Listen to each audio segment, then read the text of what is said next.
llamada porque se escucha el eco. Sí, ya me salí. Pero ahí ya miran cuando cambio, ¿verdad? Nítido, sí. Sí, sí, ya Hoy sé. sí. Sí, María. Sí, ya se ve. No sé si todos, si querés volver a leer la historia, porque pongan atención, porque sí es una historia bastante larga, pero va a ir parando Marisa y vamos a hacer la misma dinámica. Entonces, si querés volver otra vez a leer la historia de la enfermedad, que ahorita sí estamos viendo la pantalla. Bueno, como les comentaba, es un paciente que nosotros tuvimos este año. Sus iniciales son CRCM, es un paciente de 14 años, originario y residente de Alta Verapaz, sin antecedentes de importancia, que fue referido a nosotros por la UNOP. La historia de la enfermedad fue un paciente que 10 días previo a consultar inició con fiebre no cuantificada por termómetro intermitente, dolor abdominal difuso, tipo cólico, diarrea líquida clara, fétida 3 veces al día, y que se asoció posteriormente a la aparición de manchas violáceas no pruriginosas, no dolorosas, irregulares en miembros inferiores y manos. Consultó a un hospital público donde ingresaron y realizan estudios complementarios. En ese hospital en Alta Verapaz evidenciaron pancitopenia y evidenciaron una insuficiencia renal aguda. Por el dolor abdominal, la púrpura palpable y la insuficiencia renal, consideraron que el paciente cursaba con una púrpura de Henoch-Schönlein. Por la pancitopenia deciden realizar también un frote periférico y evidencian blastos en sangre periférica, por lo que refieren a la UNOP para estudio. Bueno, en este momento, ¿alguien tiene alguna opinión sobre la historia? ¿Tienen alguna idea sobre el diagnóstico? ¿Concuerdan con las probabilidades que dieron en Alta Verapaz? ¿O qué piensan? ¿O hay algo más que quisieran saber y que creen que sería importante para dar un diagnóstico?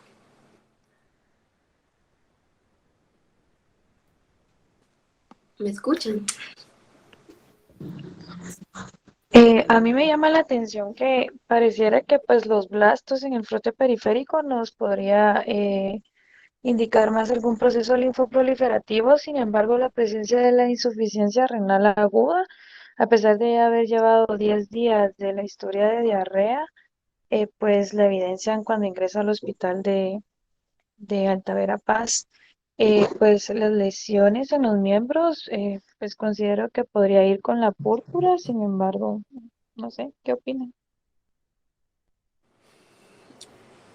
Pues sí. Yo creo, ¿Alguien más quiere opinar?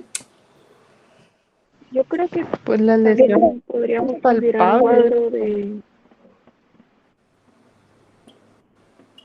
o no sé, o Perdón, no sé no te si, escuchamos, Rosario.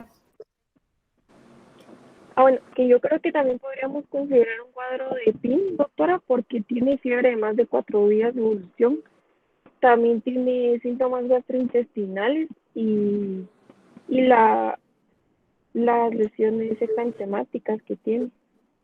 Claro que los platos pues no nos ayudan al diagnóstico, pero eh, sí me da duda un poco el frote periférico, ¿verdad?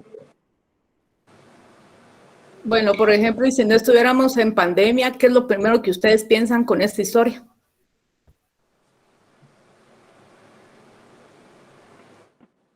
Un tipo de Pues podría vasculitis. ser algo infeccioso, doctora, por los días de fiebre que ha tenido el paciente. Sí, exactamente, ¿verdad? Yo creo que sí pensaríamos en algo infeccioso. ¿Hacia qué te orienta más o menos infeccioso, Catherine? Bueno, Catherine. tal vez, sí, tal vez por los blastos me confundiría un poco, pero podría estar relacionado tal vez con una inmunodeficiencia. Dengue, doctora, podría ser. Sí. ¿Qué más? Un cabo ¿Fiebre abierto, tifoidea, doctora. doctora? Podría ser. ¿Por qué fiebre tifoidea? Por la clínica del dolor abdominal, la fiebre. Lo que no va es la púrpura palpable que presenta el paciente. ¿Quién dijo dengue? ¿Por qué dengue?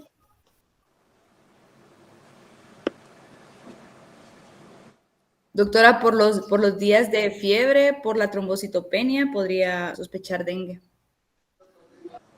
Incluso un signo de alarma podría ser el dolor abdominal.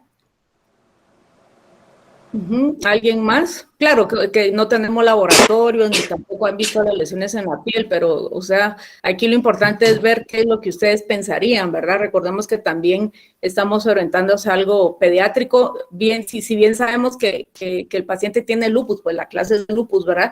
El objetivo de esto es también hacer algo en qué pensaríamos lo más frecuente, ¿verdad? Bueno, te dejo, Marisa, no sé si les querés preguntar algo más sobre esto. Pues sí, con la doctora habíamos discutido el caso antes y también que consideraran que no podía ser una púrpura de Henoch-Schönlein porque tiene pancitopenia y la púrpura de Henoch-Schönlein es una púrpura no trombocitopénica.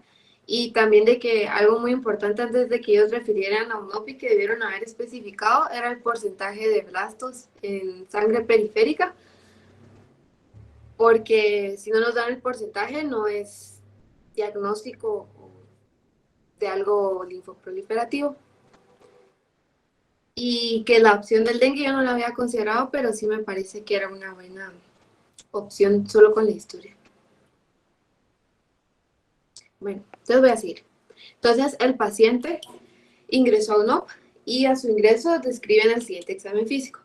Como hallazgos positivos, la presión estaba fuera de rangos normales, estaba febril con una temperatura de 38.5, tenía edema bipalpebral, mucosas secas, pálidas, dolor abdominal difuso, hepatosplenomegalia, edema en miembros inferiores con fobia grado 1, máculas eritematosas irregulares ligeramente sobrelevadas, calientes a la palpación, y estas se extendían en plantas y palmas de pies y manos y en ambas piernas. Y la fuerza muscular, que estaba 4 en miembros superiores y 3 en miembros inferiores.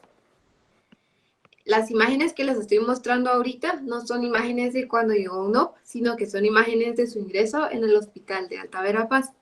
Hasta este momento, ¿alguien considera algo más o cree que los hallazgos al examen físico son sugestivos de otra enfermedad? ¿O alguien? Catherine Franco.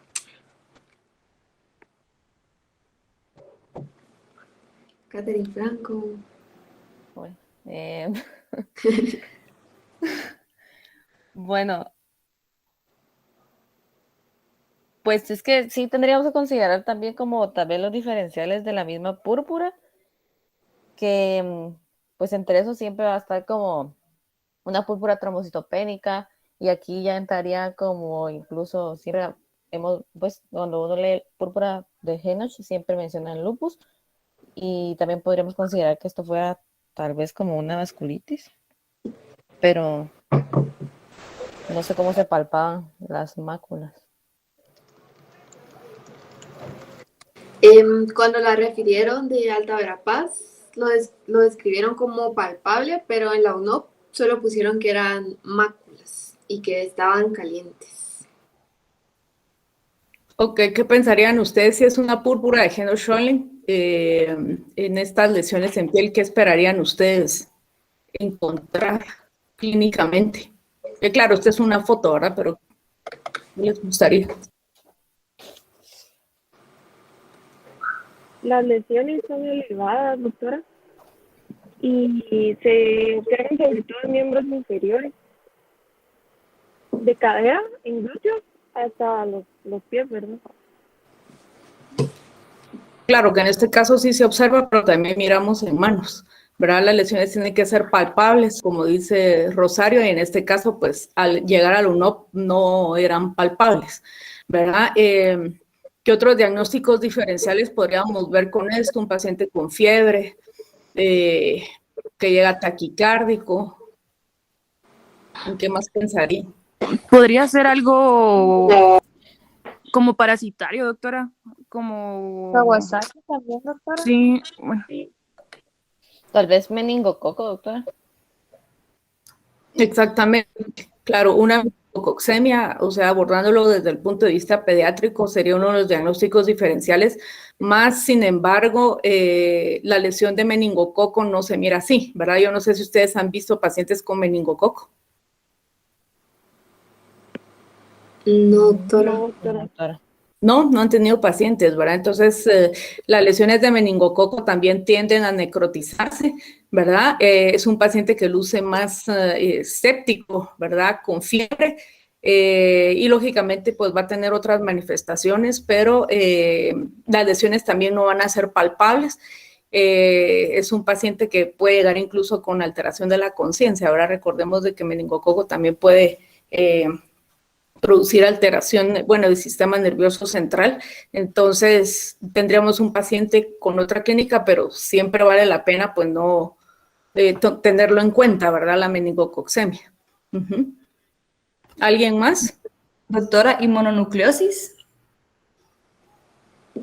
Mononucleosis infecciosa con estas lesiones en la piel, bueno, sí te pueden producir lesiones vasculíticas en algunas ocasiones, ¿verdad? Pero igual tenemos un paciente que tiene diarrea, que está con pancitopenia, aunque, bueno, mononucleosis infecciosa te puede llegar a producir en algunas ocasiones también pancitopenia, leucopenia, ¿verdad?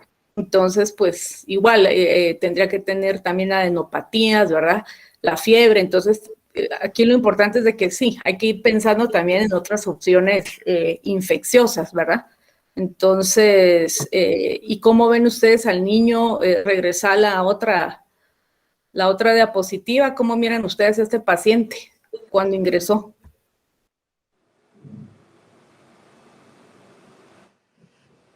¿O qué más les llama la atención?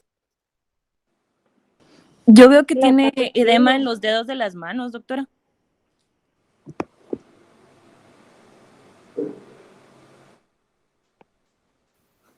Pues tal vez el edema que refieren en miembros inferiores y bipalpebral, tal vez es importante. Y la hepatosplenomegalia. Exactamente, y lógicamente pues también la hipertensión, ¿verdad? Es un paciente que va hipertenso, taquicárdico, va también con hepatosplenomegalia, entonces vamos a ir viendo ahorita cómo va desarrollando la evolución de este paciente, pero bueno, aquí uno de los diagnósticos diferenciales, pues ya ustedes los mencionaron. Sigamos, Marisa. Bueno, entonces el paciente ingresó a UNOP. En la hematología de ingreso a UNOP persistía la pancitopenia. Tenía 2.310 glóbulos blancos, 1.110 neutrófilos, 8 gramos de hemoglobina y 11.000 plaquetas. Entre su manejo inicial decidieron transfundirlo e iniciaron cobertura antibiótica con cefepime. No nos especifican por qué, pero asumimos que fue por la neutropenia y por la fiebre. Inician a estudiar al paciente. Realizaron un ultrasonido abdominal. Aquí habían cambios renales de nefropatía bilateral, había alteración de la ecogenicidad, pancreatitis, inflamación perivesicular y la hepatosplenomegalia que habían evidenciado el examen físico. Realizaron un aspirado de médula ósea que reporta 5% de blastos, no siendo concluyente para una neoplasia. Decidieron realizar también una biopsia que reportó hipercelularidad con hiperplasia de serie meloide. La diarrea persiste, realizan un examen de heces y evidencian una infección por Ascaris lumbricoides e inician el Veranzol. No hay mejoría, por lo que deciden iniciar ivermectina. Posteriormente, el paciente inició con dificultad respiratoria, evidencian sibilancias y presenta tos con expulsión de Ascaris, por lo que consideran que cursa con una neumonitis de Loeffler y repiten el aspirado de médula ósea, que no es concluyente nuevamente. Bueno, hasta aquí alguien ha cambiado su impresión clínica o con los nuevos datos tiene alguna otra probabilidad o qué opinan del aspirado.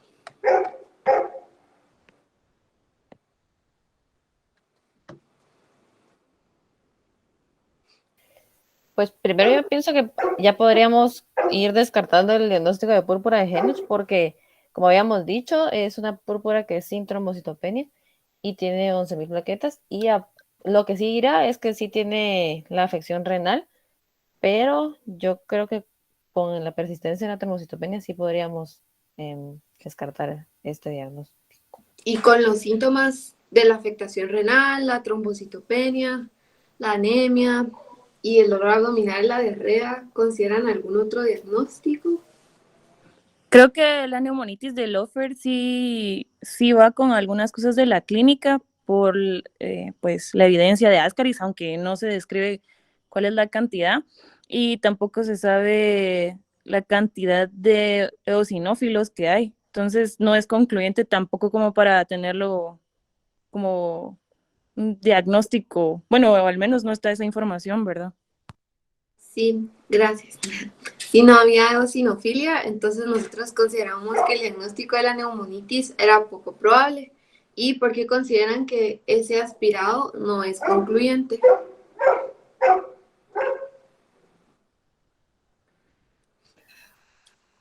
Porque, bueno, para considerar que es algo oncológico necesitan un mínimo del 20% de blastos, si no estoy mal, no estoy seguro. Sí, gracias, Catherine Franco. El recuento de blastos normal tendría que ser 5% o menos, entonces por eso ellos lo repitieron 2 veces y ambas veces dio el mismo resultado y concluyeron que no determinaba que tuviera un proceso linfoproliferativo. No sé si alguien más quiere opinar algo o doctora, no sé si quiere que agreguemos algo más. No, por el momento no. Bueno, entonces el paciente persiste con dolor abdominal, presentó elevación de la lipasa, realizan un ataque abdominal, evidencian un páncreas normal, hepatosplenomegalia y derrames pleurales bilaterales. Cambian la cobertura antibiótica a meropenem y solicitan un mielocultivo porque sospechaban, como había dicho Luis, una infección por salmonella. Y solicitan una PCR para leishmania. 2 días posteriores persiste febril, luce deshidratado con signos de mala perfusión y fuga capilar, hay edema en manos, pies, hay hipoalbuminemia, hay una creatinina en 1.03 miligramos sobre decilitro. Reaniman con cristaloides y trasladan a la unidad intensiva de UNOP. Persiste con la dificultad respiratoria, con una saturación de 85%, requiere oxígeno, evidencian infiltrados bilaterales en ambos campos pulmonares y aumento de la dificultad respiratoria con un derrame pleural bilateral. Colocan ventilación no invasiva, hay leve mejoría, pero presenta nuevamente aumento del esfuerzo respiratorio, deciden colocar un tubo orotraqueal, inician ventilación mecánica. El paciente requirió ventilación de alta frecuencia, presentó anuria, acidosis metabólica refractaria y tuvo necesidad de hemodiálisis. Les voy a enseñar ahora los laboratorios que tenemos. La primera hematología que les mencioné con 2.000 glóbulos blancos era la hematología de ingreso a UNOP. Esta es la hematología con la que debutó en Alta Verapaz. Tenía 3.870 glóbulos blancos, 8.9 gramos de hemoglobina, 59.000 plaquetas, 1.700 neutrófilos totales, 1.780 linfocitos totales, monocitos en 320, una PCR en 8.3, una creatinina en 2.27, un frote de sangre periférica que describía hipocromía, anisocitosis, predominancia de microcitos, poiquilocitosis y acantosis, una ferritina en 1038, habían 3 a 4 eritrocitos por campos en el examen de orina y un ataque abdominal que reportó hepatosplenomegalia, un derrame pleural bilateral e inflación en la vesícula biliar. Hasta aquí, ¿alguien tiene otra probabilidad diagnóstica? O como ustedes ya saben que es la clase de lupus, podrían decirme qué datos consideran de la historia, del examen físico, de los hallazgos de laboratorio, etcétera, que sean indicativos de lupus o criterios de lupus.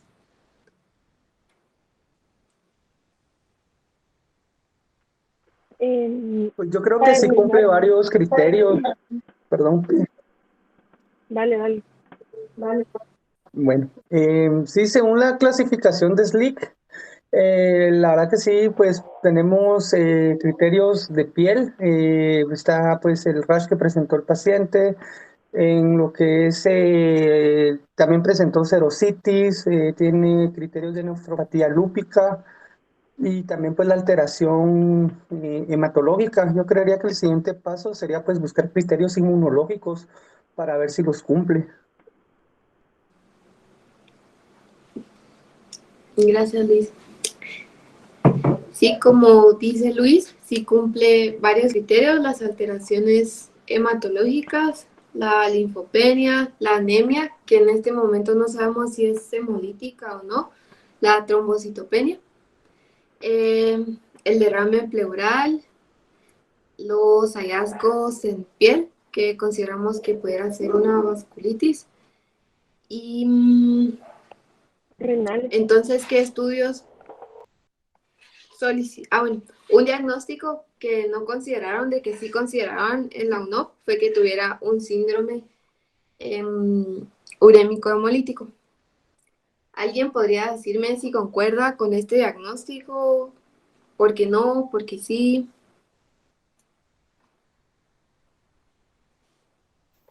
A ver, el doctor Jorge Avendaño.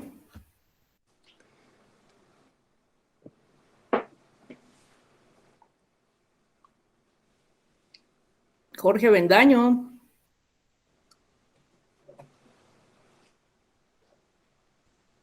Se durmió el doctor, ¿no? ¿Sí me escuchan? Sí, doctora. Sí, doctora. ¿Está de turno el doctor, no? ¿Está de turno? No sabemos, doctora. Nadie sabe. Bueno, Catherine Cuellar. Doctora, Ajá. yo ¿Sí? considero que pues sí podemos pensar en que sea un síndrome urémico hemolítico por la anemia, ahora la trombocitopenia y la falla renal. Sin embargo, en el síndrome urémico hemolítico es una anemia hemolítica y todavía no tenemos pues un cúmulo, por ejemplo, que nos diga si es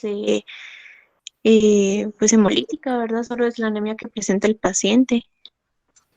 Sí, nosotros habíamos considerado también lo que dice Carlita, que ya tenemos un frote periférico y la anemia sería una anemia hemolítica microangiopática y no refieren dichos hallazgos. Entonces, era probable, pero hasta este momento no era nuestra primera probabilidad diagnóstica. Estos son los diagnósticos diferenciales que consideraron en la UNOP. La primera fue el lupus, como mencionaba Luis, el síndrome urémico hemolítico y una púrpura. Ok, perdón, ¿alguien me puede decir entonces por qué se descarta la púrpura de Heno-Schönlein? Porque Por las las lesiones relaciones no eran abarcadas. elevadas, no eran palpables, y también por la trombocitopenia, doctora. Ujú. ¿Qué más debería de tener? Y la afección renal. Pues es que para los criterios de púrpura tenemos que tener mandatorio que sea una púrpura palpable y Ay, espérame, Catherine Franco. ¿Alguien más? David. David Piedrasanta. Buenas tardes, doctora. Buenas tardes. Pues sí, yo considero de que lo que había dicho Katy, ¿verdad? Que uno de los criterios obligatorios es de que sea una púrpura palpable y en este caso el paciente no presentaba ese tipo de característica. Pues el dolor abdominal difuso sí lo presentaba. Sí te presentaba también afectación renal, ¿verdad? Donde se evidenciaba que tenía hematuria y proteinuria. Bueno, también está el hecho de que se le podría realizar una biopsia para ver si tiene, ¿qué era esto? Depósitos, creo que inmunoglobulina A, pero pues eso es muy pasivo realizárselo al paciente, ¿verdad? Pero No es muy invasivo realmente, porque recuérdate que las biopsias se hacen por punch, ¿verdad? Ah, sí, repito. Pero bueno, en lo que respecta a las características o bueno, los criterios de lupus, pues sí considero de que cumple más, ¿verdad? Ok, perdón, solo continuamos con lo de la púrpura. Tú ya dijiste dolor abdominal, lo que es la púrpura palpable. ¿Alguien más que me diga? Catherine Cuellar. Catherine Cuellar. Sí. Ajá. Pues yo pensaba lo mismo de David, lo de la lesión en piel palpable, lo de la biopsia para descartar depósitos de inmunoglobulina A. Sí, eso ya lo dijimos, algo diferente. La artritis, ¿verdad? Sí, Artral, también mencionando. hay que considerar lo de las manifestaciones articulares, que incluso pueden ser hasta en el 75% de los casos de la púrpura. Y pues pueden ser artritis o solo ser referidas como artralgias, pero también refiere que incluso puede ser el primero de los síntomas y aparecer antes que el rash.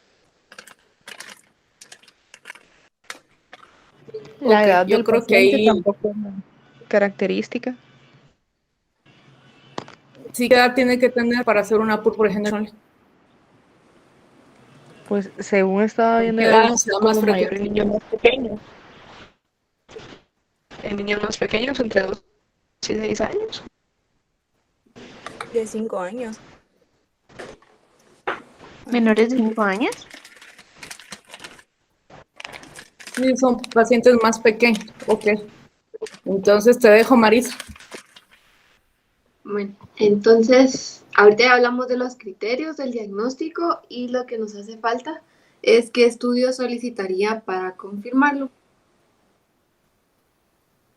Y Luis mencionó los criterios de SLIC, de los que vamos a hablar más adelante, pero ¿alguien podría decirme cómo utiliza los criterios para hacer un diagnóstico? Katy Marroquín, yo creo que tú estás rotando ahorita en reuma. ¿Cómo dijiste, Marisa? Disculpa. Que Luis mencionó que cumplía varios criterios de la clasificación de SLIC, pero ¿cuántos criterios debe cumplir o cómo debe cumplirlos para considerar que es un diagnóstico de lupus? Si no mal recuerdo, tenía que tomar en cuenta 4 criterios porque en la clasificación de SLIC se menciona como el trastorno renal, de articulaciones, que se menciona la serositis, trastorno renal. Entonces, para pues concluir o pues llegar a como a unirse con lupus, sería de 5, ¿cómo se llama? De criterios. Son 11 criterios. Son 4 clínicos, criterios, pero 11 tiene que tener clínicos un y criterio son clínico 6, y un inmunológico. 6 de laboratorio, cabal. Y para hacer el diagnóstico tiene que reunir 4 o más. Uno tiene por lo menos un clínico y por lo menos uno el inmunológico. Hay otra manera de diagnosticarlo, que es que se compruebe la nefritis lúpica por biopsia y que sí haya positivo ANA o anti-DNA. Sí, es como dice Jacqueline Robles. Muchas gracias, Jacqueline. Sí, solo, perdón, creo que están confundiendo los criterios porque están los de SLIC y alguien más me puede decir otros criterios, porque alguien dijo ahí de los 11 criterios, pero alguien más, creo que los están confundiendo.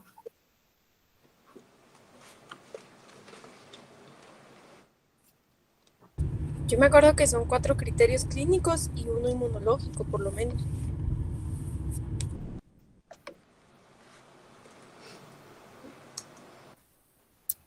¿En qué clasificación? Es que Jacqueline sí dijo, Jacqueline Robles sí estuvo bien lo que dijo del SLIC, de la clasificación de SLIC, pero alguien dijo de los 11 criterios tiene que haber algo más. No sé si se recuerdan de qué año son los criterios, porque creo que los están confundiendo. Igual ahorita en la clase los vamos a ver. Los otros creo que son del 1990.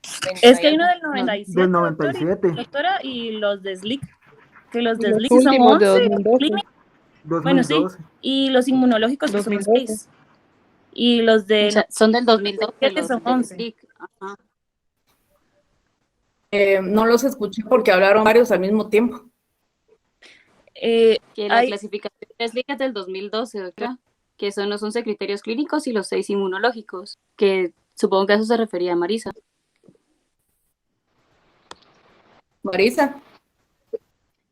Es que los criterios son, como dice Luis, los criterios de SLIC, que yo los últimos que tengo son los del 2012, pero la doctora siempre nos menciona que hay unos más nuevos y los del Colegio Americano de Reumatología, que hicieron la primera clasificación en 1971, después en el 82 y la última, como decían ustedes, es la del 97, que esa es la que tiene 11 criterios. Ok, entonces para ir avanzando, porque la clase sí es un poco larga, ¿qué estudios solicitarían para confirmarlo? Preguntó Marisa.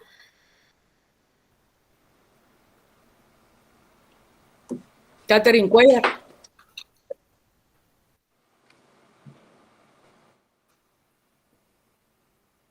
Catherine Cuellar, ¿está de turno? Catherine Cuellar, ¿no? No, lo siento, es que andaba con los audífonos en la sala. Se puede hacer una hematología y se puede evaluar si hay trombocitopenia. También se puede pedir una orina simple para ver si hay presencia de proteínas en la orina para descartar ya daño renal.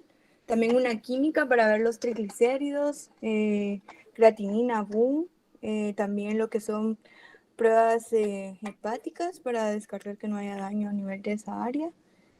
Y BS también y un CUMS directo. Doctora, también podríamos pedir, pues los anticuerpos serían anticuerpos antifosfolípidos, las proteínas de complemento y anticuerpos específicos de lupus.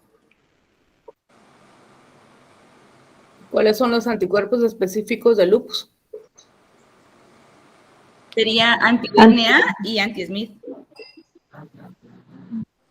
Bueno, recordemos que el Smith es el específico, ¿verdad? ¿Y qué otro anticuerpo pediría? No. Anticuerpo antinuclear. Bueno, Marisa, te dejo. Pues sí, en los criterios inmunológicos, como vamos a ver más adelante, podría ser suficiente anti-DNA. Podríamos tener los anticuerpos antifosfolípidos, IgG, IgM, anticardiolipina, pruebas treponémicas y no treponémicas. Pero ahorita ya me toca hablar de diagnóstico. Entonces voy a seguir porque falta un montón. Nada más, estos son los estudios del paciente. Teníamos un complemento bajo. Aquí no tengo los demás porque en ese momento no habían salido, pero estábamos discutiendo con la doctora que este paciente había tenido anti-DNA y FANA positivo.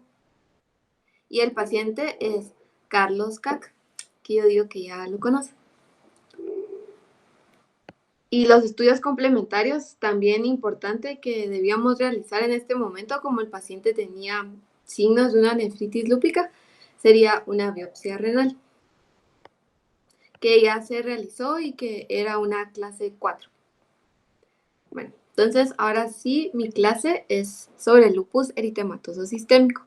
Rápidamente, es una enfermedad autoinmune caracterizada por múltiples autoanticuerpos asociado a una enfermedad multisistémica. Los más comunes son los antinucleares y los anti-DNA.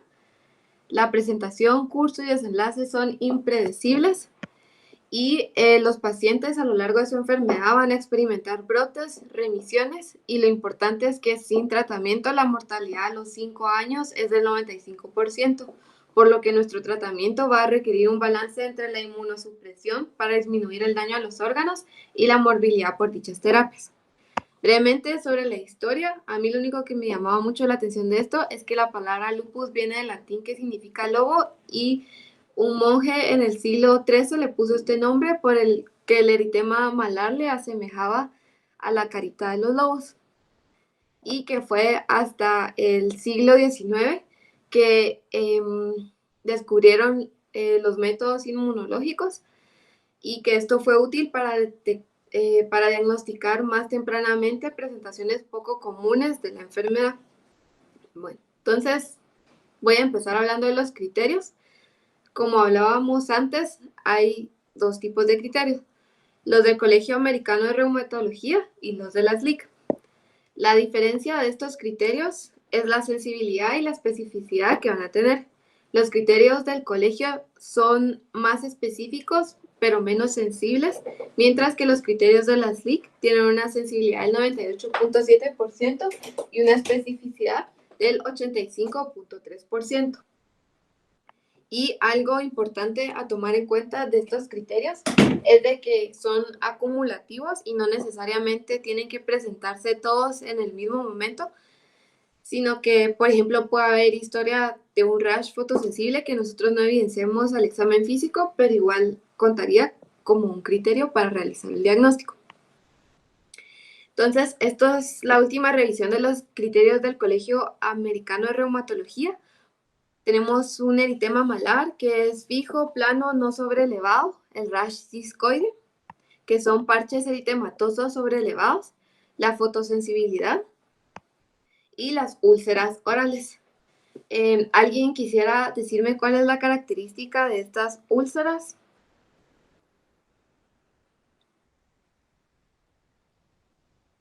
Carla Ventura.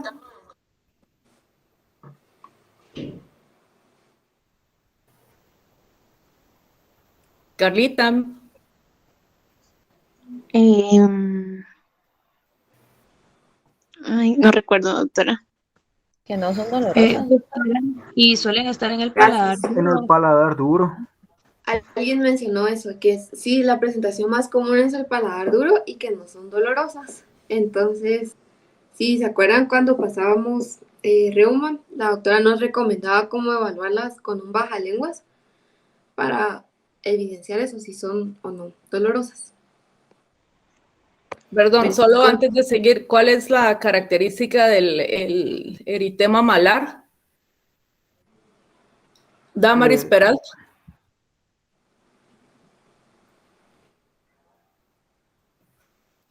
Damaris. Pues el área de ubicación que no es en relieve. ¿Perdón? Pues principalmente el área de ubicación y que no es en relieve, no desaparece la presión. ¿Qué es en alas de mariposa? Que respeta los surcos. Respeta el surco nasolabial, doctora. Sí, esa es la característica. Ahora respeta el surco nasolabial.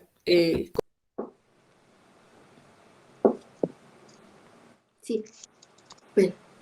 La artritis, que sea una artritis no erosiva de 2 o más articulaciones, caracterizada por sensibilidad, edema o efusión, serositis, ya sea pleuritis, auscultación de frote convincente o evidencia de un derrame pleural o pericárdico o evidencia electrocardiográfica de un derrame pericárdico. Un trastorno renal, que debe ser proteinuria mayor de 0.5 gramos al día, una tira con 3 cruces de orina o células renales. Y un trastorno neurológico, convulsiones o psicosis en ausencia de un desorden metabólico o medicamentoso. El trastorno hematológico, que debe ser una anemia que sea hemolítica, leucopenia menor a 4.000 glóbulos blancos por milímetro cúbico en 2 o más ocasiones, linfopenia menor a 1.500 o trombocitopenia menor a 100.000. Los trastornos inmunológicos, anti-DNA positivo, anti-SMIT, anticuerpos anticardiolipina, IgG o IgM positivo, un anticoagulante lúpico positivo o una prueba para treponema pallidum falsa positiva. Y los anticuerpos antinucleares, que son un criterio por sí solos. Y ahora los criterios de la SLIC. Voy a pasar un poquito rápido para no tardarme tanto en esto, pero el primero es lupus cutáneo agudo, que va a incluir eritema malar, lupus bulloso, un rash maculopapular o un rash fotosensible. El lupus cutáneo crónico, el hipertrófico verrucoso, la paniculitis, el lupus mucoso, el discoide, el rash discoide. Úlceras orales, en paladar, boca, lengua o nasales, y muy importante que sea en ausencia de otras enfermedades como vasculitis, la enfermedad de Behçet, infecciones como por herpes virus o secundario a una artritis reactiva. La alopecia, la sinovitis que involucre 2 o más articulaciones, la serositis, nuevamente pleuritis, derrame pleural, un frote pleural, dolor pericárdico, un frote pericárdico o una pericarditis por EKG en ausencia de infección, uremia o un síndrome de Dressler. ¿Alguien sabe qué es el síndrome de Dressler?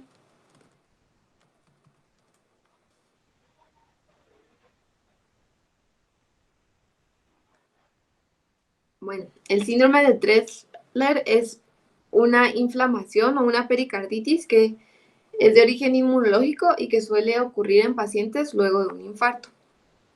Un trastorno renal, que haya una proteína creatinina mayor de 500 miligramos de proteína en 24 horas o eritrocitos. El trastorno neurológico, ¿alguien podría decirme algunas manifestaciones neurológicas del lupus? Psicosis, Alteración de la conducta. Sí. Convulsión. alucinaciones también. Sí, convulsiones, psicosis, una mononeuritis múltiple, una neuropatía craneal o periférica, una mielitis o un estado confusional agudo.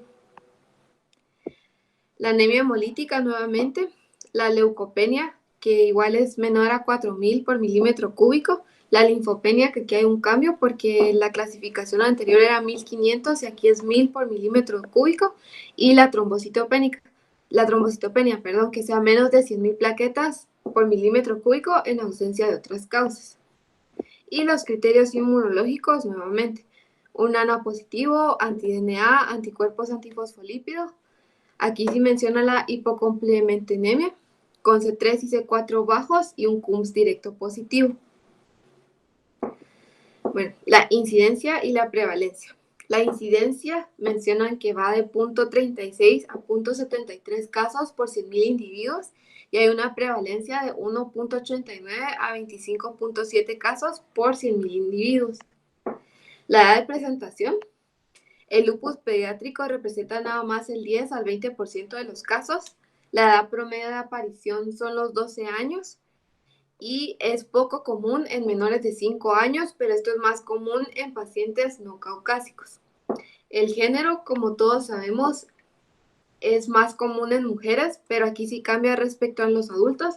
En los adultos hay una relación 9 a 10 mujeres por cada hombre, mientras que en los niños hay 4.5 a 5 mujeres por cada hombre. ¿Alguien sabe por qué se da esta predominancia en mujeres?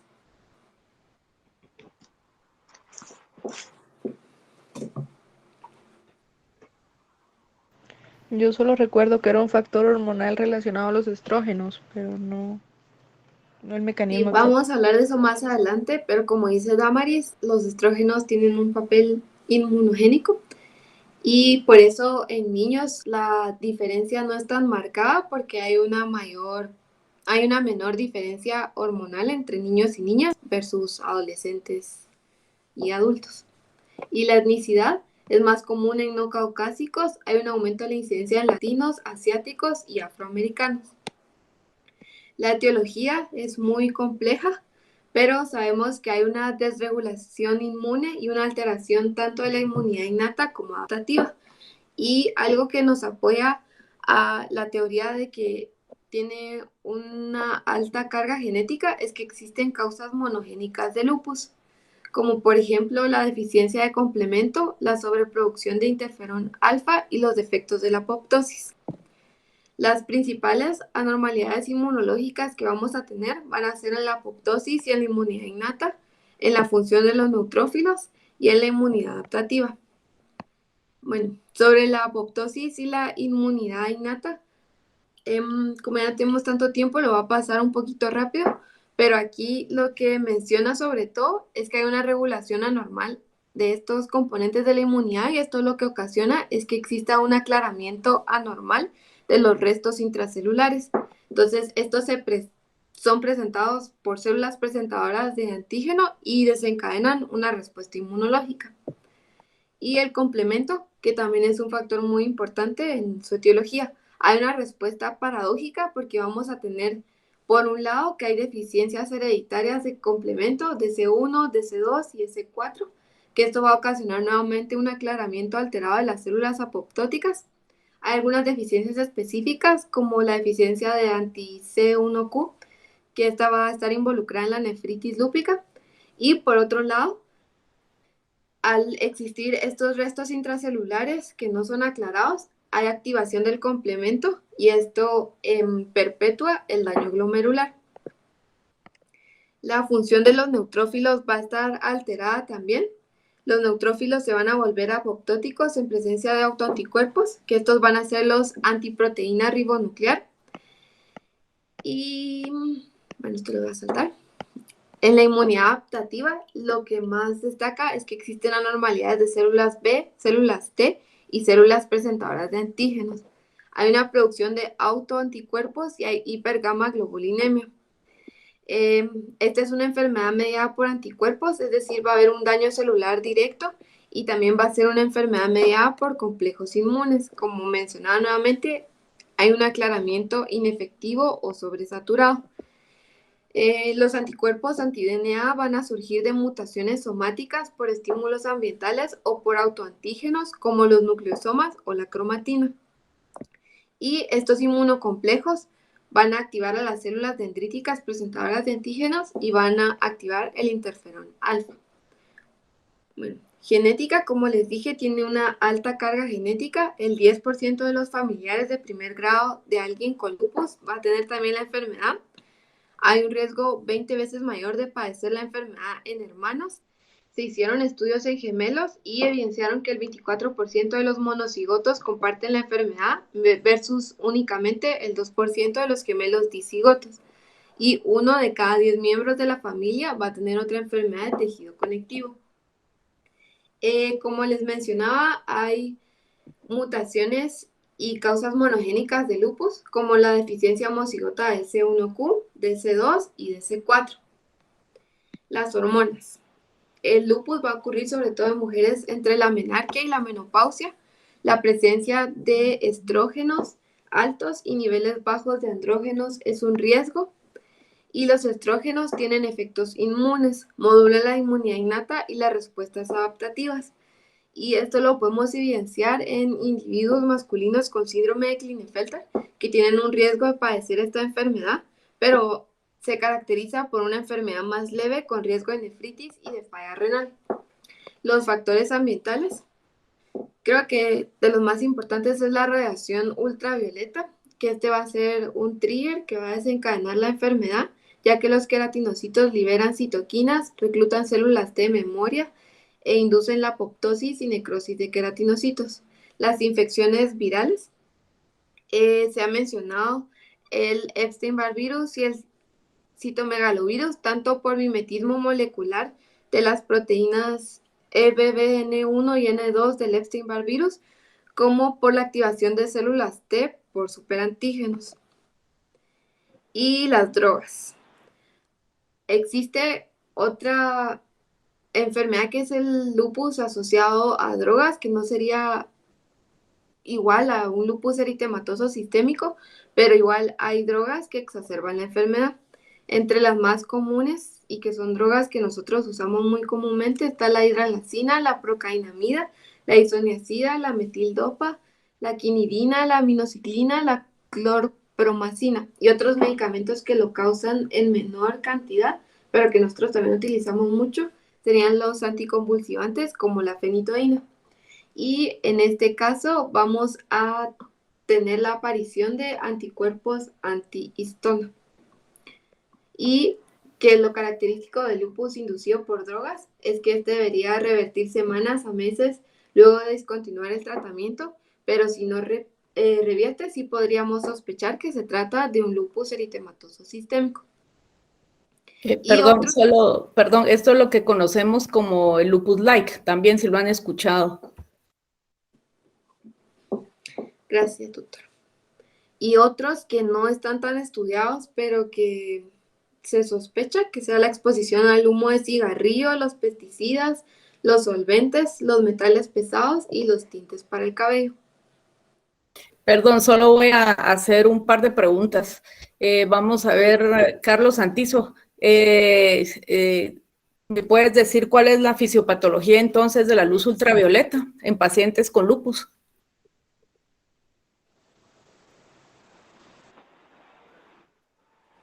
Carlos Santizo, está de turno el doctor. ¿Alguien sabe?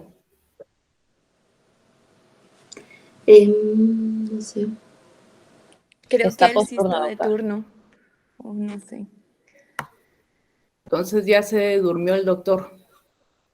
¿Quién más me puede decir? Luisa María Serrano, ¿cuál es la fisiopatología entonces de la luz ultravioleta?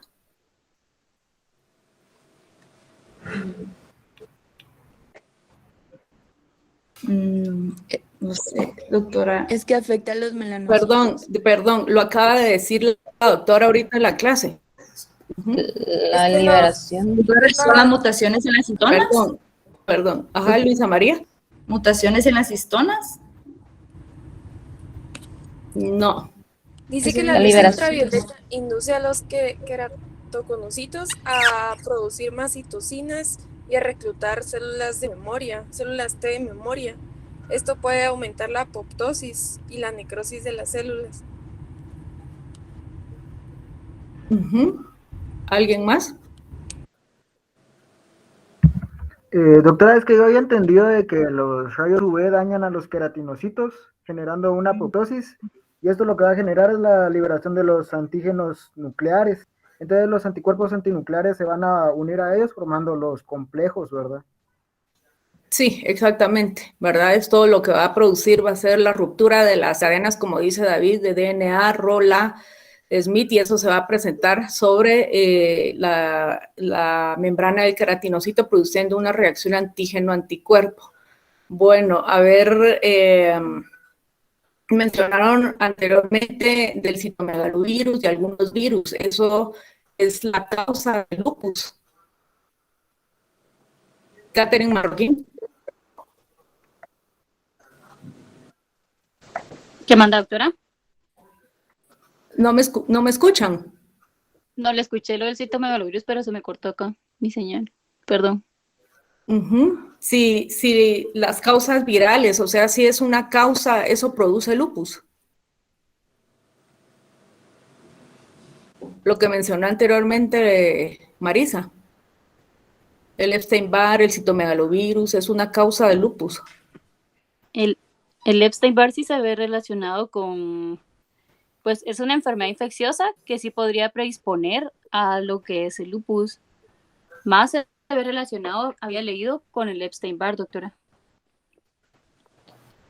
Ajá, ¿alguien más que quiera? Tal vez es, o sea, que es una activación de la respuesta inflamatoria, doctora. ¿Alguien Como un más? trigger. Es como un trigger, doctor. Ajá. Pero ¿Qué no quiere es una decir? causa directa. ¿Qué puede desencadenar el proceso inflamatorio? Ajá. ¿En qué pacientes? Puede ser en los pacientes que tienen una predisposición genética también, ¿no? Exactamente, a eso quería llegar yo, porque si no, si no entienden, pues igual pueden ustedes preguntar, pero recuerden de que tienen que tener la predisposición genética, y esto, como decía Rosario, es un disparador de la enfermedad en pacientes que tienen una predisposición genética. Continuemos, Marisa. Bueno, ahora la presentación clínica. Pues algo muy importante y creo que todos hemos podido ver es que la enfermedad en niños suele ser más grave y puede iniciar con la afectación de un solo órgano y luego manifestarse como una enfermedad multiorgánica. Entonces, primero vamos a hablar de la afectación renal. El 20 al 75% de los pacientes van a desarrollar una nefritis. De estos, del 18 al 50% va a progresar a una enfermedad renal crónica. Tiene una mayor prevalencia en niños. Los adultos no desarrollan tanta afectación renal o enfermedad renal crónica como los niños, y el 80 al 90% van a desarrollar una nefritis lúpica en el primer año del diagnóstico, pero siempre hay que hacer este seguimiento porque podrían desarrollarla incluso 5 años después de su debut. Sobre la patogenia voy a hablar rápidamente. Lo que me llamaba a mí la atención aquí es que los inmunocomplejos no se depositan pasivamente en el glomérulo como se pensaba antes, sino que piensan de que se dan por la unión de autoanticuerpos a componentes como cromatina o producto de los restos nucleares en las células apoptóticas renales, es decir, que se forman ahí mismo. Entonces se forman estos inmunocomplejos, hay una activación del complemento y hay daño celular. Que toda esta cascada nos va a conducir finalmente a una glomerulosclerosis, que es la última clase de la nefritis. Entonces, la clasificación. Para la clasificación es necesario realizar una biopsia y deben observarse complejos inmunes. Predominantemente hay IgG, C3, C1Q, que era lo que les mencionaba antes de la deficiencia, de la presencia de anti-C1Q, IgA e IgM. Las biopsias nos dan un rango de actividad y también un score de cronicidad. Y este patrón lo describen a veces en las biopsias los patólogos como full house, y esta es la clase. Solo les voy a mencionar los nombres. La primera, que sería la mesangial, la clase 1, la clase 2 mesangial proliferativa, la clase 3 focal, la clase 4 difusa, la clase 5 membranosa y la clase 6 ya con esclerosis. La presentación clínica describen algunos síndromes. Por ejemplo, en la proliferativa describen que podría presentarse como un síndrome nefrítico con hematuria, con hipertensión, con pretinuria. En la membranosa como un síndrome nefrótico, que puede llegar a ocurrir enfermedad renal crónica, y que también no tenemos que enfocarnos nada más en que sea una nefritis lúpica, sino que hay que investigar más, porque por ejemplo cuando hay hematuria gruesa podríamos considerar otras causas como una trombosis de la vena renal o una microangiopatía trombótica. Y nada más. La proteinuria, que tenemos que tener un índice de proteína creatinina mayor a 0.2 o proteína senorina mayor a 4 miligramos por metro cuadrado hora, o una proteinuria en rango nefrótico con un índice de proteína creatinina mayor de 2 a 3 y proteína senorina 24 horas mayor a 40 miligramos por metro cuadrado hora. Y algo muy importante también es que existen indicaciones para realizar una biopsia renal. Entonces, las indicaciones para realizar una biopsia renal van a ser un síndrome nefrótico, un síndrome nefrítico o una elevación persistente de la creatinina. Sin embargo, por la probabilidad de que exista una nefritis lúpica silente, muchos médicos recomiendan realizar una biopsia con cualquier anormalidad urinaria, por ejemplo, con hematuria asintomática, con proteinuria aunque no esté en rangos, con microhematuria o con eritrocitos. Y también hay indicaciones para repetir una biopsia, que estas serían la persistencia o el incremento de la proteinuria, un empeoramiento de la función renal o el desarrollo de un sedimento urinario patológico cuando previamente estaba normal. Entonces, el tratamiento, voy a hablar de tratamiento más adelante, este solo es para nefritis lúpica. En nuestra bibliografía lo que mencionan aquí que es difícil es extrapolar los estudios de adultos a niños, pero entre los medicamentos que tenemos para la nefritis lúpica y que utilizamos nosotros en el hospital, tenemos la ciclofosfamida, que va a ser un inhibidor de la calcineurina, y esta en los estudios mencionan que los hispanos, o sea, nosotros responden mejor a la ciclofosfamida que al micofenolato. El micofenolato, respecto a la ciclofosfamida, refiere que tiene menos efectos adversos. Este va a ser un inhibidor selectivo no competitivo de la monofosfato de inosina deshidrogenasa. ¿Y alguien podría mencionarme cuáles son los efectos adversos de la ciclofosfamida?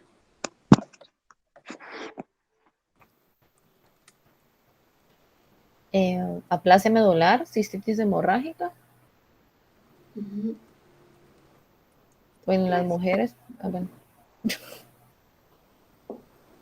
Sí, en las mujeres causa atrofia ovárica, si no estoy mal. Y la azatioprina, que es un... ¿Alguien iba a hablar? Iba a decir más efectos adversos, pero ya, no importa. No sé, Alejandra, ¿cuál es más? Pues como dijo Katy, pues va a dar las citopenias, también puede inclusive predisponer a neoplasias, y hay una insuficiencia gonadal. Sí, perdón, solo corrigiendo, la ciclofosfamida no es un inhibidor de la calcineurina.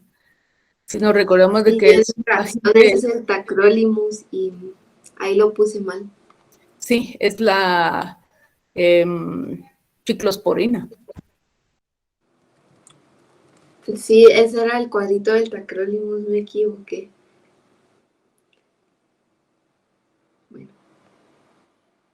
El rituximab, que es un anticuerpo monoclonal anti-CD20, y los IECAS. También mencionan la metilprednisolona, la hidroxicloroquina y ahora sí el tacrolimus, que este sí es el inhibidor de la calcineurina. Estos son unos esquemas que menciona nuestra bibliografía y si se dan cuenta, estos todos tienen la utilización de un esteroide asociado a ciclofosfamida o a micofenolato mofetilo,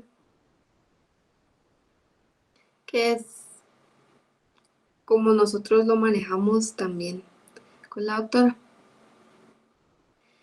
El pronóstico, hay una supervivencia del 88%, vamos a tener factores de mal pronóstico. Entre estos, una tasa filtrado glomerular menor a 60 ml minuto por 1.73 metros cúbicos, resistencia al tratamiento, falta de respuesta al tratamiento en los primeros 6 meses, hipertensión, retraso en el diagnóstico o un índice de cronicidad en la biopsia elevado y la progresión a enfermedad renal crónica. Que va a ser necesario implementar una terapia de reemplazo renal o un trasplante. Y las principales causas de mortalidad en estos pacientes son las infecciones y las complicaciones cardiovasculares. Hay otras manifestaciones renales como la nefritis túbulo-intersticial, las lesiones vasculares renales o la microangiopatía trombótica. Entre las manifestaciones mucocutáneas tenemos el eritema malar, que como había mencionado antes Damaris, respeta los pliegues nasolabiales. El rash en el lupus suele ser fotosensible. Estas son unas imágenes de eritema malar y de un rash fotosensible luego de la exposición al sol. Y mencionan que este es uno de los síntomas más comunes. El 85% de los pacientes van a desarrollar un rash en el transcurso de su enfermedad. Y este va a ser evidenciado sobre todo en extremidades y en el pecho. Hay otras manifestaciones cutáneas menos comunes como el lupus eritematoso tumido, subcutáneo, el fenómeno de Raynaud, manifestaciones de vasculitis, el lívido reticularis, petequias y púrpura y alopecia. Las manifestaciones mucosas, nuevamente las úlceras, suele afectarse la orofaringe, es más raro evidenciar úlceras nasales y que no son dolorosas. Para el tratamiento de estas lesiones, nuestros pacientes deben utilizar un protector solar de amplio espectro contra rayos ultravioleta B y A y deben colocárselo 30 minutos antes de exponerse al sol. Deben utilizar gorros, camisas de manga larga. Podríamos utilizar corticosteroides tópicos orales y la hidroxicloroquina es el tratamiento oral para tratar las lesiones tópicas y las lesiones en la piel.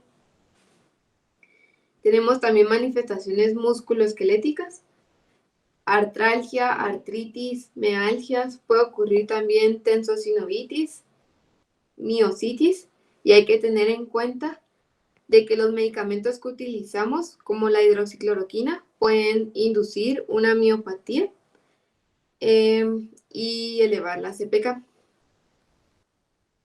La enfermedad neuropsiquiátrica, que eran las que ya había mencionado antes Rosario, tiene una prevalencia del 20 al 95%. Estas manifestaciones son más comunes en la edad pediátrica que en los adultos. La cefalea va a ser el síntoma más común. Puede ocurrir psicosis, disfunción cognitiva, un estado confusional agudo, trastornos del estado del ánimo, una enfermedad cerebrovascular, convulsiones o desórdenes del movimiento por lesiones en los ganglios basales. Y que todas estas manifestaciones, para que sean un criterio, deberían darse en ausencia de otros trastornos metabólicos o medicamentosos. El síndrome de antifosfolípidos, que podría ser tanto una enfermedad primaria o secundaria, y también mencionan el síndrome antifosfolípico catastrófico, que va a ser un evento agudo de trombosis en 3 órganos distintos por el periodo de una semana con presencia de una biopsia con microtrombos y anticuerpos antifosfolípido o un anticoagulante lúpico con un título mayor a 40 unidades por litro. La enfermedad cardiovascular. La manifestación más común es la pericarditis. Puede ocurrir taponamiento cardíaco y esta pericarditis, si uno evalúa el líquido, vamos a ver mediante inmunofluorescencia depósitos de C1Q y de C3. La miocarditis, que es un poco menos común, con una incidencia del 2 al 19%. El diagnóstico se realiza mediante una biopsia endomiocárdica. Y la endocarditis, que la característica es la endocarditis de Lehmann-Sachs. Vamos a tener lesiones pequeñas verrucosas en la válvula mitral, también en cuerdas tendinosas y en endocardio. Y que tenemos que recordar que los pacientes con lupus tienen 8 veces más riesgo de padecer una enfermedad coronaria y 50 veces más probabilidad de padecer un infarto agudo al miocardio. Entonces hay que estar atentos a estos síntomas y a estas manifestaciones. Yo creo que Jorge casi tuvo una vez uno. La enfermedad pleuropulmonar. La patología más común va a ser una enfermedad pulmonar restrictiva y puede ocurrir hemorragia pulmonar alveolar.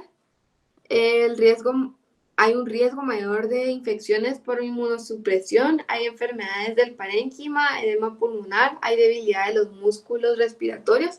Por esta inmunosupresión vamos a tener riesgo de gérmenes oportunistas, aspergilosis, criptococosis, neumocitis girovecci, citomegalovirus, nocardia. Y hay una mayor susceptibilidad a tuberculosis y antes de iniciar el tratamiento es importante recordar siempre tamizar a estos pacientes.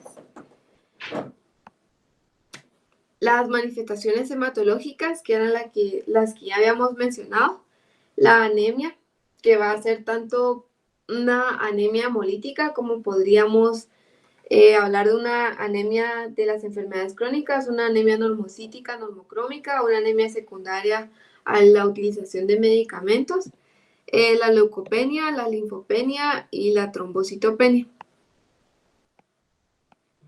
La vasculitis afecta sobre todo a arterias pequeñas y a vénulas de la piel. Sin embargo, puede afectar a otros vasos de mediano calibre y hay que pensar de que hay otros órganos que pueden estar involucrados, por ejemplo, el sistema nervioso central, pulmones, corazón o sistema digestivo.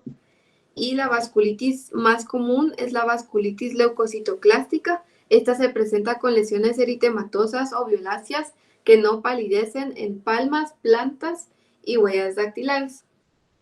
Y aquí hay unas fotos que la verdad es que respecto al caso clínico sí se parecen, y algo que no mencionamos era si palidecen con la presión, que es algo que debieron haber mencionado al examen físico. Las manifestaciones hepáticas y gastrointestinales las van a presentar el 20% de los niños y las más comunes van a ser el dolor abdominal, la diarrea y vómitos.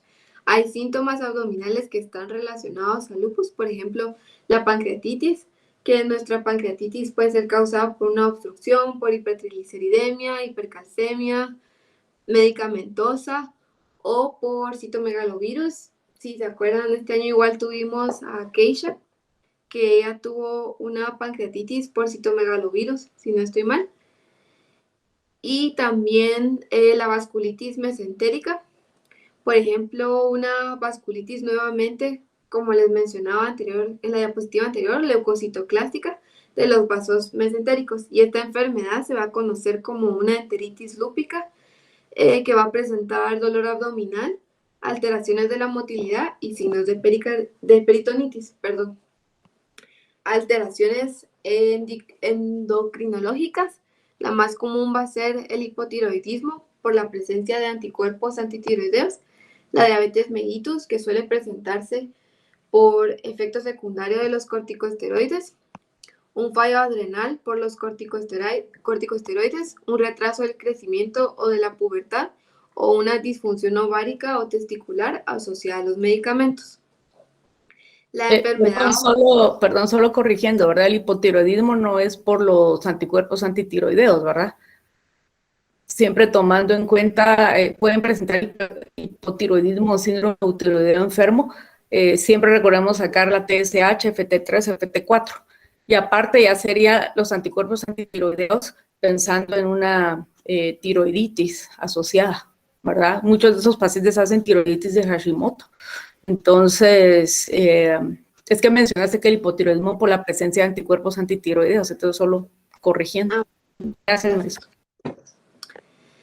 La enfermedad ocular, la manifestación más común son las manchas algodonosas, que estos son los cuerpos citoides, que son indicativos de una vasculitis de la retina. Puede haber también degeneración ganglionar de células secundaria a arteriolitis y el depósito de complejos inmunes, y la oclusión de la vena central de la retina se asocia a anticuerpos antifosfolípidos o a vasculitis del sistema nervioso central. Bueno, ahora los exámenes de laboratorio. Como mencionaba Katy Cuellar, necesitamos marcadores de inflamación que van a ser indicativos de actividad de la enfermedad. Entre estos podemos mencionar la PCR, la ferritina, la ABS también, la presencia de autoanticuerpos, nuevamente los anticuerpos antinucleares, que estos van a estar presentes en el 99% de los niños, los anti-DNA, que son altamente específicos, anti-Smith, anti-Ro, anti-La, los anticuerpos antihistona que les mencionaba que están presentes en el lupus inducido por medicamento, el complemento y además una hematología completa, electrolitos, evaluación de la función renal, estudios urinarios y pruebas de función hepática, como mencionaba Katy también. Bueno, tratamiento. Podemos utilizar los antiinflamatorios no esteroideos. Estos los vamos a utilizar para tratar las manifestaciones musculoesqueléticas, la artralgia. Tenemos estos medicamentos y nada más aquí. La hidroxicloroquina o la cloroquina, estos permanecen a los antimaláricos. Su mecanismo de acción es desconocido exactamente, pero se cree que inhibe la quimiotaxis de los neutrófilos, la producción del óxido nítrico y la fagocitosis. La dosis es de 4 a 7 miligramos por kilogramo día. Recordar que la dosis máxima es de 400 miligramos al día. Y los efectos adversos: la intolerancia gastrointestinal, la hiperpigmentación de la piel, la debilidad muscular y la toxicidad retiniana, por lo que la bibliografía nos recomienda mantener la dosis debajo de 6.5 miligramos por kilogramo al día. Este medicamento nos va a mejorar las manifestaciones musculoesqueléticas y mucocutáneas, nos ayuda a mantener la remisión de la enfermedad, reduce el riesgo de eventos vasculares, y mencionar que la hidroxicloroquina es menos tóxica que la cloroquina. Los glucocorticoides. Estos son los agentes antiinflamatorios más potentes utilizados en las enfermedades reumáticas. Tienen efectos antiinflamatorios e inmunosupresores. Disminuyen los linfocitos T, la quimiotaxis de neutrófilos y las inmunoglobulinas G circulantes. Y los efectos adversos: el Cushing, la supresión del crecimiento, osteoporosis, los síntomas psiquiátricos, la hipertensión, dislipidemia, cataratas, glaucoma, la atrofia de fibras musculares, la miopatía, linfopenia, neutrofilia, hiperglicemia y úlcera péptica.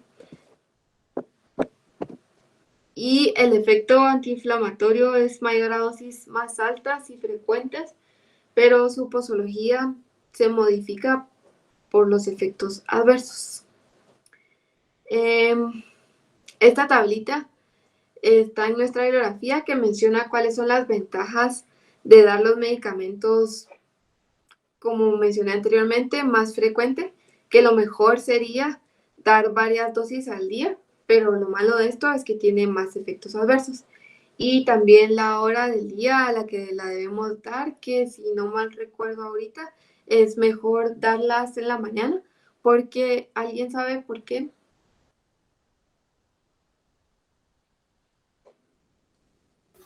Karen Castillo, ¿por qué se debe dar los esteroides por la mañana? Es lo que se recomienda generalmente.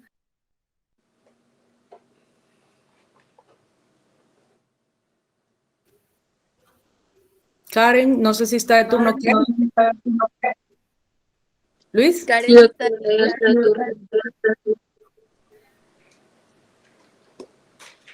Es por el ciclo del cortisol, doctora. Hay una mayor segregación de cortisol por la mañana y por eso, pues, para simular esto se deben dar los esteroides en esta hora. Sí, exactamente, es por el ciclo circadiano. Y los pulsos, que hay una menor toxicidad a largo plazo y que hay un efecto de acción más rápido, pero hay mayor riesgo de toxicidades agudas. Bueno, entre la terapia inicial mencionan pulsos de metilprednisolona a 30 miligramos kilogramo día, un máximo de 1000 miligramos al día por 1 a 5 días consecutivos.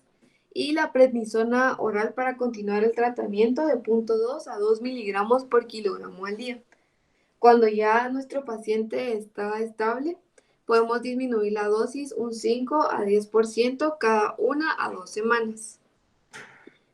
Y la ciclofosfamida, que es un agente alquilante, este sí es el mecanismo correcto, causa linfopenia de células B y T. Se puede administrar oral cada día o como lo realizamos nosotros, una dosis intravenosa cada 2 a 4 semanas. Y la ventaja de hacerlo de esta forma es que la dosis intermitente intravenosa es menos tóxica que la dosis oral diaria. Efectos adversos, que ya mencionaron: la cistitis hemorrágica, la anorexia, la náusea, vómitos, alopecia, leucopenia, trombocitopenia y disfunción gonadal. Y que nuestras indicaciones, un lupus severo con afectación renal, con afectación del sistema nervioso central u otra afectación orgánica. Y yo creo que nosotros, no me acuerdo ahorita el nombre de la nena, pero lo utilizamos también en la nena que tenía una neumonitis intersticial. La que se fue con el... Sí. Ajá, y a ella le fue bien, muy bien, mejoró bastante luego de iniciar su quimioterapia. Sí, generalmente se utiliza para afectación, perdón, regresa a la diapositiva. Sí, aquí está. Ahí ya la puse en ciclofosfamida, doctora. No la veo, pero sí es afectación, ciclofosfamida. Así pusiste afectación renal, sistema nervioso, vasculitis, hemorragia pulmonar y la otra es neumonía intersticial. La azatioprina, que es un análogo de purina que se metaboliza a 6-mercaptopurina e inhibe el crecimiento de las células T en la fase S de la división. La dosis es de 1 a 1.5 miligramos por kilogramo día y se puede aumentar a 2 a 2.5 si tolera la dosis previa, con una dosis máxima de 150 miligramos al día. Esta tiene toxicidad gastrointestinal también, riesgo de citopenias y de toxicidad de la médula ósea. El micofenolato, que es un inhibidor reversible de la deshidrogenasa de monofosfato de inosina. La dosis inicial es de 600 miligramos por metro cuadrado día, hasta una dosis tope de 2000 a 300 miligramos día. Y nuevamente toxicidad gastrointestinal y pancitopenia como efectos adversos. Y existen otras terapias nuevas, que son las terapias biológicas.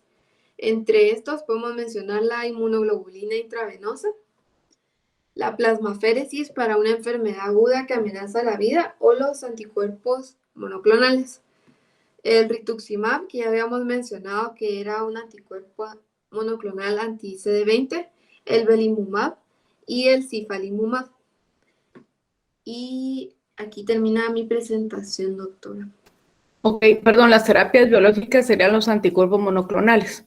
Y aparte sería la inmunoglobulina intravenosa que todos conocemos y la plasmaféresis, ¿verdad? Sí. Y no Bueno, sé si alguien tiene alguna duda.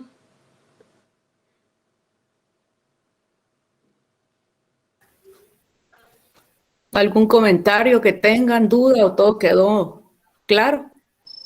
Doctora, solo tengo una duda. ¿Siempre se tienen que usar los pulsos de metilprednisolona o hay alguna otra opción para poder iniciar el tratamiento de un lupus? Ok, si alguien me puede mencionar las indicaciones de pulsos de metil en lupus. Le recuerdo que es anemia hemolítica cuando hay afección renal y no recuerdo cuáles otras, la verdad.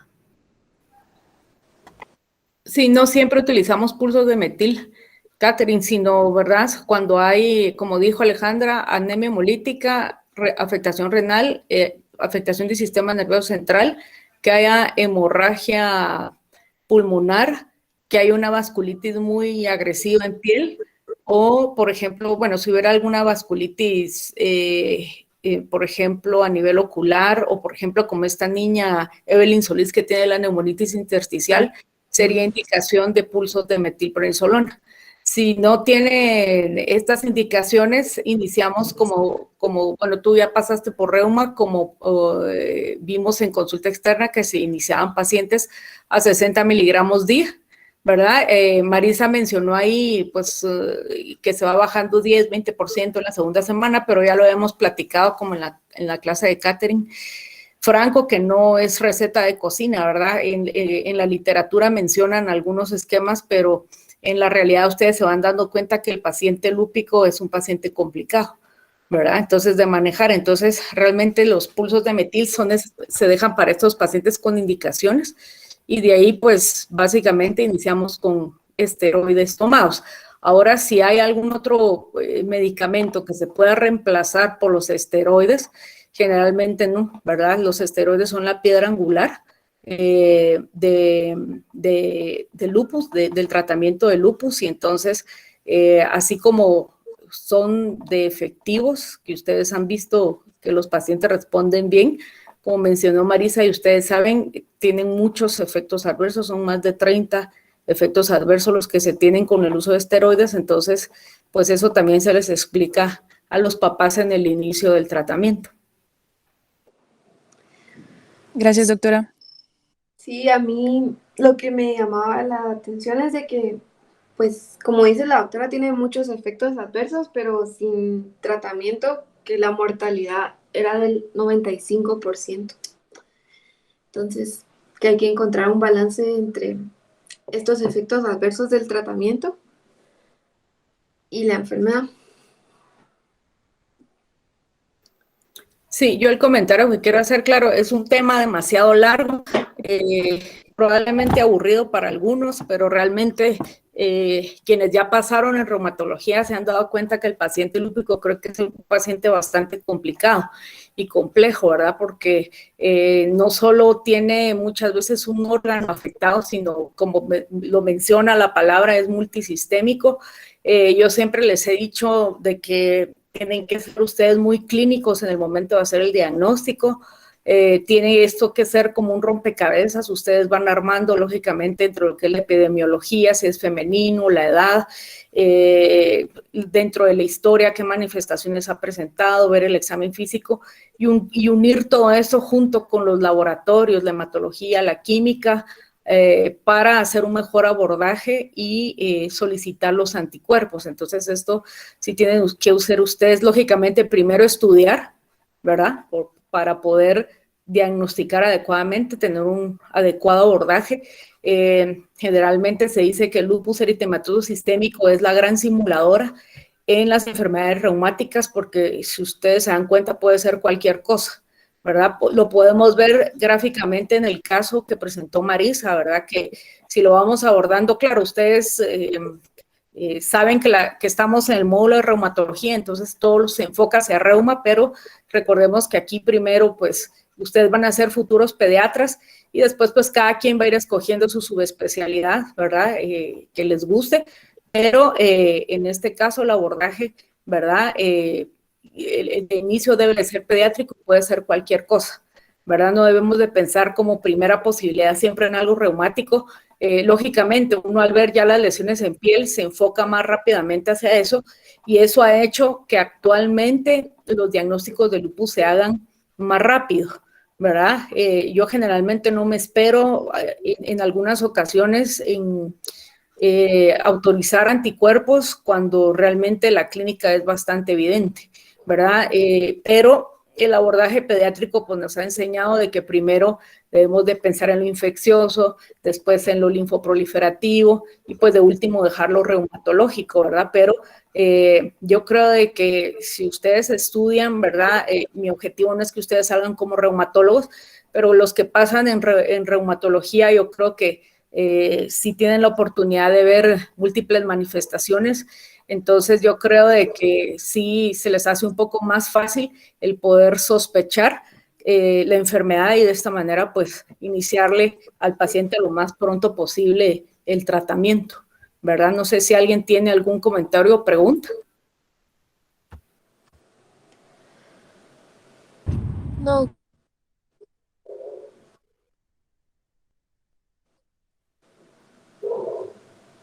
Perdón, Rosario, no se oyó.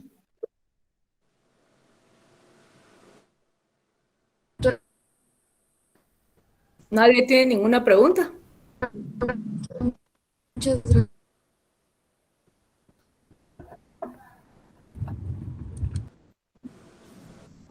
Muchas gracias otra vez, Claudia. Ok, doctor. Un tema realmente fascinante y, como usted dice, extenso, pero el que sabe lupus creo que sabe reuma.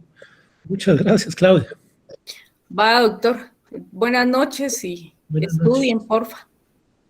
Gracias, Marisa. Gracias. Gracias, doctora. Buenas noches a todos. Adiós, doctora. Gracias. Gracias, doctora. Feliz noche. Feliz noche. Adiós.